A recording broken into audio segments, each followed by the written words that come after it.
Hello friends, आपका स्वागत है हमारे चैनल एवरीडे न्यू में। दोस्तों, आरआरबी एनटीपीसी सीबीटी 1 एग्जाम 9 मार्च सेकंड शिफ्ट का पेपर समाप्त हो चुका है और अभी तक इसके मैक्सिमम रियल प्रश्न भी आ चुके हैं। तो आइए आज की सेकंड शिफ्ट की फुल पेपर एनालिसिस देखते हैं। सबसे पहले बात करें कि आज की सेकंड शिफ्ट की पेपर की डिफिकल्टी लेवल कैसी थी, किस तरह के प्रश्न यहाँ पे पूछे गए। तो देखिए, मैक्सिमम कैंडिडेट के अकॉर्डिंग यहाँ पे जिनसे रिव्यू लिए हैं उनके कहने हैं कि पेपर इजी टू मॉडरेट आए थे। ओवरऑल तीनों सेक्शन को मिला के इजी टू मॉडरेट पेपर आया है। आज का फर्स्ट शिफ्ट भी इजी टू मॉडरेट ही रहा था। देखिए, मैथमेटिक्स में वही 4 से 5 क्वेश्चन की डिफिकल्टी लेवल ठीक ठाक थी। यहाँ पे टाइम अच्छा लगा है सोल्व करने में, बाकी करने लायक प्रश्न दिए गए।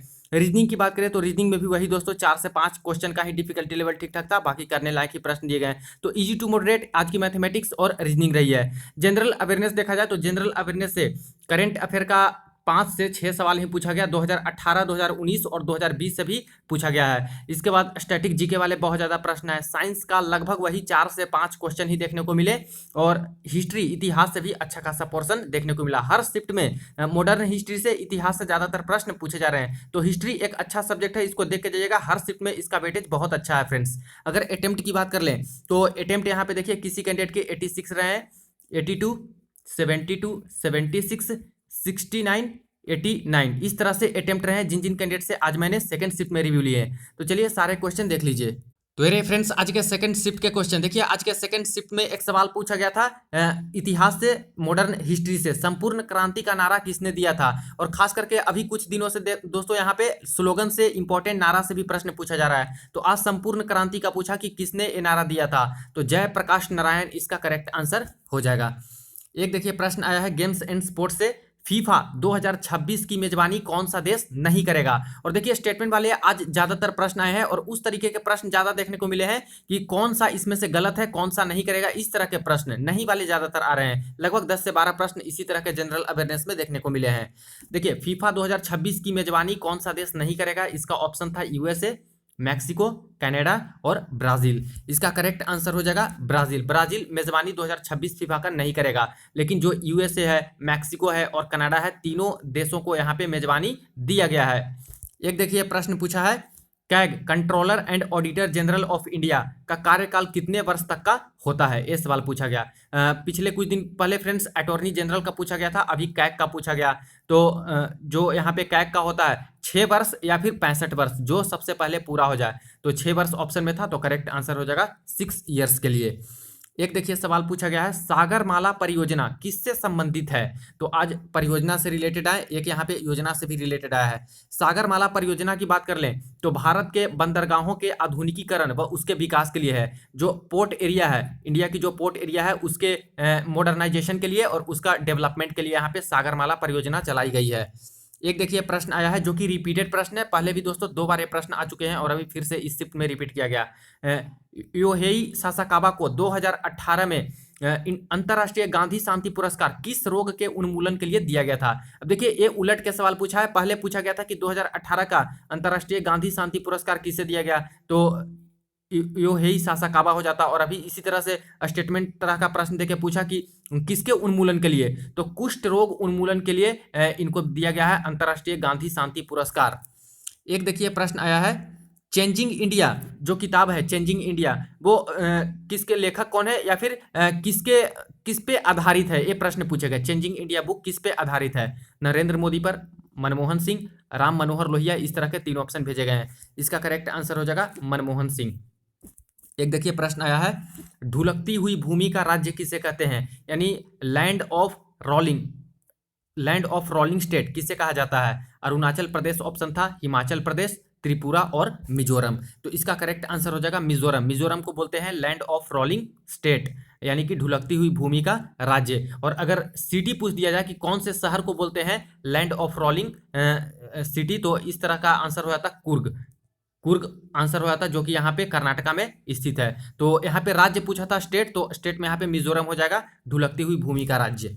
एक देखिए प्रश्न पूछा है कौन सा सुमेलित नहीं है, ये सवाल था। और जो महारत्न कंपनी है या फिर कुछ इस तरह के परियोजनाएं हुए हैं उससे रिलेटेड था, उनके ईयर से, स्थापना वर्ष से। ओएनजीसी का दिया गया था 1956, तो ये करेक्ट है। ओएनजीसी का स्थापना है, जो फाउंडर है वो 1956 में फाउंडेशन हुआ था। दामोदर घाटी परियोजना की बात करें तो 1958 बताया जा रहा है कैंडिडेट के अकॉर्डिंग, लेकिन दोस्तों ये गलत हो जाएगा जो ऑप्शन बताया गया है, क्योंकि दामोदर घाटी परियोजना है 1948 में, 1958 में नहीं, 1948 में इसकी शुरुआत हुई थी। हिंदुस्तान एरोनॉटिक्स लिमिटेड का भी बोला गया है, लेकिन इसके ऑप्शन नहीं भेजे गए हैं। इसके ऑप्शन की बात करें HAL की, तो 1940 में इसका स्थापना किया गया था। तो जो ऑप्शन कैंडिडेट ने भेजे हैं उसके अकॉर्डिंग देखा जाए तो दामोदर घाटी परियोजना का गलत लग रहा है, 1958 नहीं होगा, इसका स्थापना 1948 में हुआ था। एक देखिए प्रश्न पूछा गया है, कामरूप किस राज्य का पुराना नाम था? कौन सा स्टेट है जिसका नाम पहले कामरूप था? बिहार, पश्चिम बंगाल, असम और एक उड़ीसा भेजा गया है, उड़ीसा।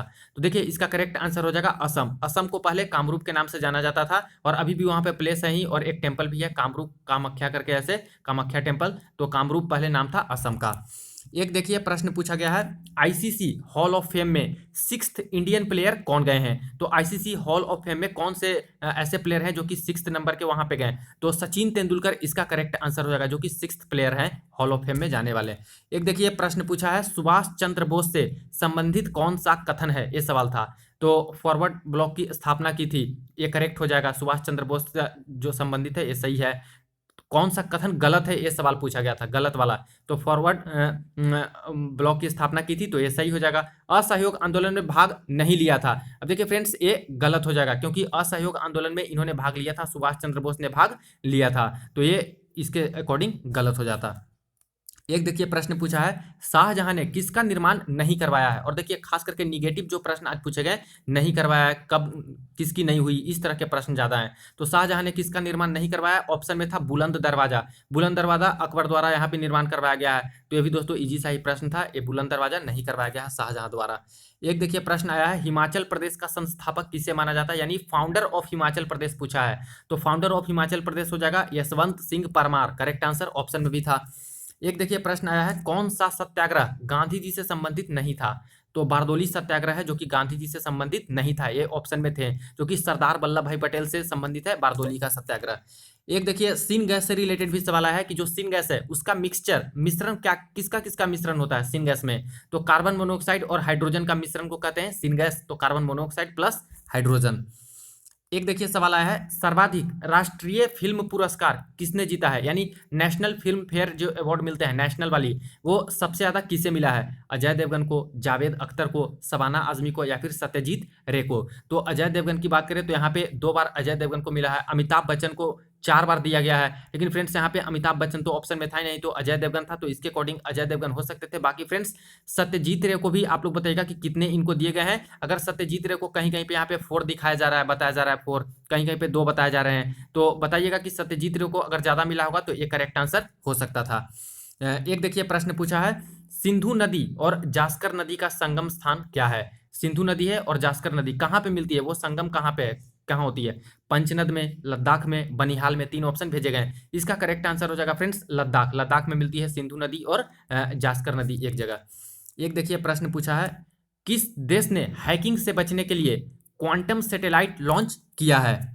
इसका ऑप्शन आप लोग देख लीजिए, एक तो इंडिया दिया गया था, चाइना दिया गया था, जापान दिया गया था और यूएसए दिया गया था। तो इसका करेक्ट आंसर हो जाएगा चाइना। चाइना के द्वारा हैकिंग से बचने के लिए क्वांटम कम्युनिकेशन सैटेलाइट लॉन्च किया गया है। एक देखिए प्रश्न पूछा है, कौन सा क्षारीय विलयन नहीं है?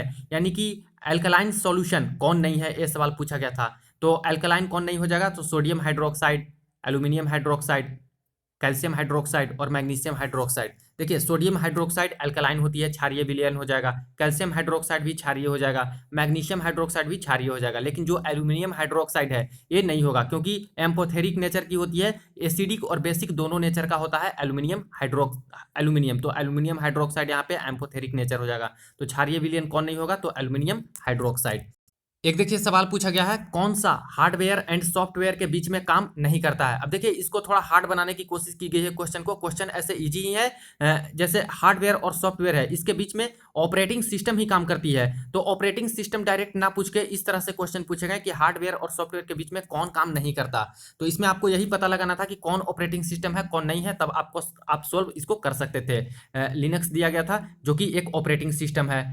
MS विंडोज़ दिया गया था जो कि ऑपरेटिंग सिस्टम है, मैक OS दिया गया था जो कि एप्पल की ऑपरेटिंग सिस्टम है। तो तीनों यहाँ पे ऑपरेटिंग सिस्टम है जो कि हार्डवेयर और सॉफ्टवेयर के बीच में ही काम करते हैं। तो जो तीनों ऑप्शन है फ्रेंड्स ये तो काम करते हैं। तो पूछा गया था कौन काम नहीं करता हार्डवेयर एंड सॉफ्टवेयर के बीच में, तो फोर्थ ऑप्शन कोई होगा फ्रेंड्स, जो याद नहीं थे कैंडिडेट को वही करेक्ट करके आपको आना था। एक देखिए प्रश्न पूछा है, इंडिया इको मार्क, इकोलॉजी नहीं होगा, इंडिया इको मार्क के लोगो में क्या है?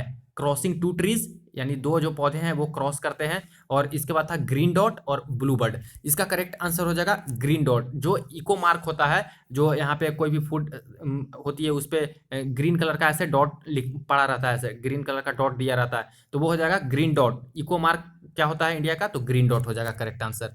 एक देखिए प्रश्न पूछा है, जो एनर्जी हम खाने में लेते हैं, जो एनर्जी हम भोजन करते समय लेते हैं, उसे किस में मापते हैं? तो कैलोरी में मापते हैं कि कितना कैलोरी भोजन हमें लेना चाहिए, कितना कैलोरी कम पड़ा है या फिर ज़्यादा है, तो इस तरह से कैलोरी में हम लोग मापते हैं जो भोजन हम लोग लेते हैं।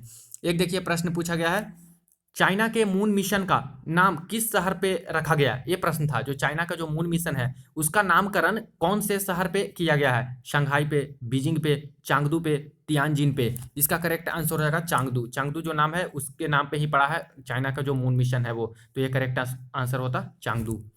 एक प्रश्न देखिए पूछा है, जर्मनी देश से भारतीय संविधान में कौन सी चीज ली गई है? तो आपात उपबंध और आपात से रिलेटेड, जो इमरजेंसी से रिलेटेड राष्ट्रपति को अधिकार दिए गए हैं वो यहाँ पे लिया गया है। तो जो इमरजेंसी है, डिफरेंट इमरजेंसी, आपात, वो लिया गया है जर्मनी देश से भारतीय संविधान में।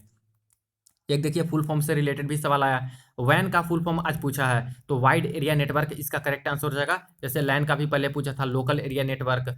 मैन का हो जाएगा मेट्रोपॉलिटन एरिया नेटवर्क, और वही वैन का पूछा तो वैन का वाइड एरिया नेटवर्क। एक देखिए प्रश्न आया है, सिंपल सा सवाल है, मृतकों का टीला किसे कहा जाता है? तो मोहनजोदाड़ो को बोला जाता है मृतकों का टीला। एक प्रश्न पूछा गया फ्रेंड्स, कौन सी गैस रूम टेम्परेचर पर थोड़ी हल्की ग्रीन और येलो कलर की होती है, येलोइश कलर की? तो ये भी रिपीटेड प्रश्न है, सेकंड फेज का जब एग्जाम हुआ था वहां पे एक शिफ्ट में ये सवाल पूछा गया था। आयोडीन था, क्लोरीन था, कार्बन मोनोऑक्साइड था। इसका करेक्ट आंसर हो जाएगा chlorine. Chlorine gas room temperature पे हल्की ग्रीन यानी कि थोड़ी सी हरा कलर और येलो कलर का होता है, तो येलोइश कलर का कौन हो जाएगा? क्लोरीन। एक देखिए प्रश्न पूछा है, इनमें से किसे गोल्डमैन इन्वायरमेंट प्राइज, यानी जिसको ग्रीन नोबेल प्राइज भी बोलते हैं, नहीं मिला है? ये प्रश्न था। तो 2020 में देखिए 6 पर्सन को दिया गया है गोल्डमैन इन्वायरमेंट प्राइज, जिसे ग्रीन नोबेल प्राइज भी बोलते हैं, तो 6 पर्सन को दिया गया। तो ऑप्शन याद नहीं थे कैंडिडेट को, ऑप्शन के अकॉर्डिंग आपको सही करना था। एक देखिए प्रश्न आया फ्रेंड्स, संयुक्त राष्ट्र दिवस संगीत समारोह 2020 की थीम क्या थी? ये प्रश्न है, संयुक्त राष्ट्र दिवस संगीत समारोह 2020 की थीम क्या थी? तो बहुत अच्छा सवाल है यहाँ पे पूछा गया फ्रेंड्स। कुछ ही कैंडिडेट इसको सोल्व किए होंगे। जैसे ऑप्शन में था ग्रीनिंग द ब्लू, एक ये थीम था, पोटेंशियल इन डाइवर्सिटी, एक था द फ्यूचर वी वांट, और एक था health for all everyone everywhere. इसका आंसर मुझे नहीं मिल पाया है, जिनको याद होगा, आंसर जिनको पता होगा कमेंट सेक्शन में जरूर आप लोग बता सकते हो। तो ये प्रश्न आए हैं, देख लीजिएगा।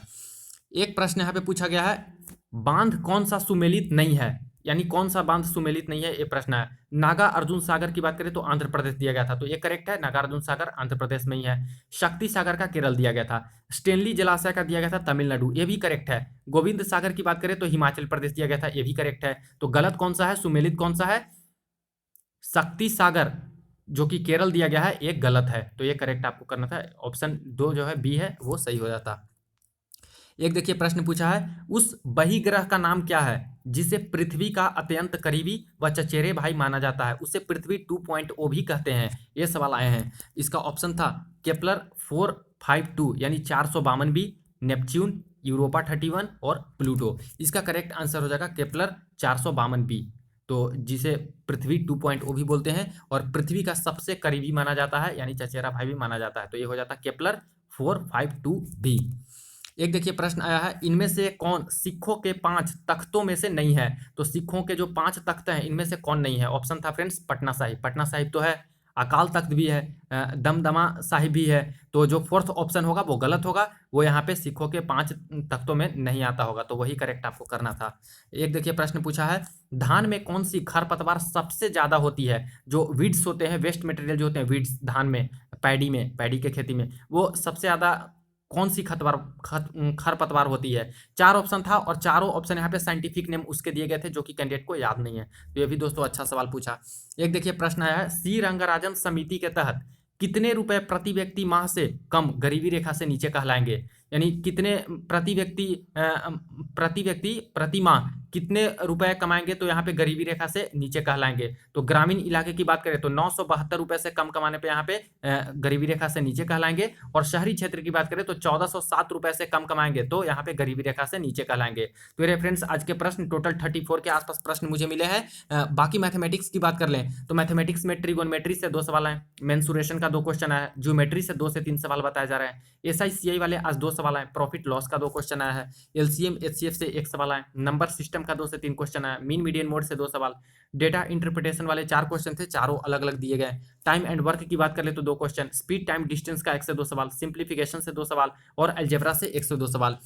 लेवल इजी टू मॉडरेट बताया जा रहा है मैथमेटिक्स के, लगभग 4 से 5 क्वेश्चन की डिफिकल्टी लेवल अच्छी रखी गई थी, जिसमें यहाँ पे टाइम लगा है, सोल्व करने में टाइम कंज्यूमिंग था। रीजनिंग की बात करें तो कथन निष्कर्ष पूर्व धारणा से रिलेटेड लगभग 2 सवाल, सिलोगिज्म वाले यहाँ पे 1 सवाल, सीटिंग अरेंजमेंट का सवाल नहीं था बताया जा रहा है, कोडिंग डिकोडिंग से 4 से 5 सवाल है, वेन डायग्राम से 2 सवाल आ जाया है। डाइस की बात करें तो देखिए आज डाइस से भी 1 सवाल पूछ लिया गया है, डाइस का सीरीज से 3 सवाल आए, अल्फाबेटिकल और मिसिंग नंबर जो होते हैं उससे लगभग 2 सवाल, एनालॉजी और ऑड वन आउट से 4 से 5 सवाल आज पूछे गए, डायरेक्शन वाले 1 सवाल आए। तो ये रेफरेंस आज की सेकंड शिफ्ट की पेपर एनालिसिस। वीडियो को ज़्यादा से ज़्यादा दोस्तों के साथ जरूर शेयर कर दीजिएगा और चैनल को सब्सक्राइब कर लीजिएगा 100% रियल एनालिसिस के लिए और रेलवे भर्ती की पल पल की अपडेट के लिए।